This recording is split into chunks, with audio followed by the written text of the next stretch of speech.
Hare Krishna. To make the mind grow up, we have to realize that we are grown up. Suppose a child is playing in the dirt, just fooling around, doing nothing constructive, just uh, wasting time. Now, that's what children don't have much intelligence, and children don't have any higher sense of discernment of purpose, and that's what we would expect. But suppose there with the child was an adult who's also playing like that. Now, initially, you may think, oh, it's intriguing. Maybe there is a great bond of love between the adult and the child, and that's why the adult is playing at the level of the child. But if we saw, that's how the adult was all the time. That the adult is constantly playing with the child, giggling at small things, fooling around, making dirting oneself, and messing things. Then we wonder what is going on. What is going on? We wouldn't expect the adult to behave like that all throughout the day and all throughout the life. So similarly, when we are uh, the mind is like the child. Chanchala, it's restless. But we don't have to be like the child. We are different from the child. The mind is infatuated with temporary, trivial things. It's in general, it's caught up with material things, whereas we are eternal souls. We are grown up in the sense that we are spiritual beings who have eternal life, who are meant for eternal existence, whereas the mind gets caught in temporary titillations. So the so if we get caught up with the mind and the mind says do this, do that, and we just keep doing what the mind says, then we are actually misleading ourselves. We are letting ourselves get caught and misled, and we are underutilizing our potential.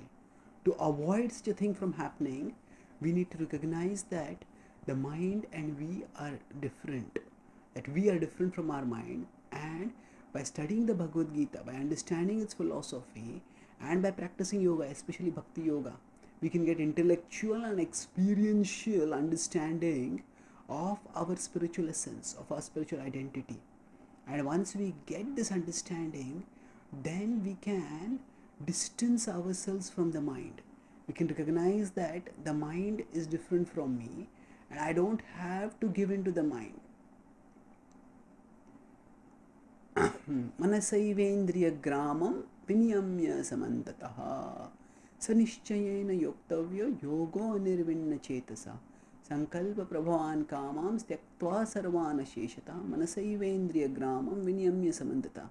Krishna says in 6.23-24 that actually when someone understands that one spiritual side, gets some realization of one spiritual side, then sanishchayena yoktavya, with determination, such a person engages in the practice of yoga and doesn't get distracted or dejected by anything, and rather one focuses more on learning to on cultivating spiritual connections, on not letting oneself get carried away by material things, but staying focused.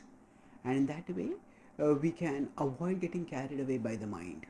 So by cultivating knowledge of our spiritual identity, we understand that we are not children and we don't have to behave childishly. The mind may be childish, but we don't have to be childish. Just as a grown up, if someone comes and tells, hey, you're a grown up person, why are you playing like a child? Oh, the person looks down and, hey, I'm a grown up. Is it really? I didn't know. I thought I was also a child. And then the person grown up starts acting like a grown up. Similarly, as souls, the more we intellectually and experientially realize our spiritual identity, then the more we will act in a way that is becoming for our spiritual identity and spiritual purpose and spiritual glory. And we won't let the mind make us act unbecomingly, chasing after material things, and thus missing out on the ultimate spiritual thing, ultimately missing out on Krishna. Rather, by cherishing our connection with Krishna, by focusing on Krishna's message, we can become purified, elevated, and ultimately liberated beyond the mind's childishness to the arena of Krishna's abode, where we can have eternal spiritual ecstasy. Thank you. Hare Krishna.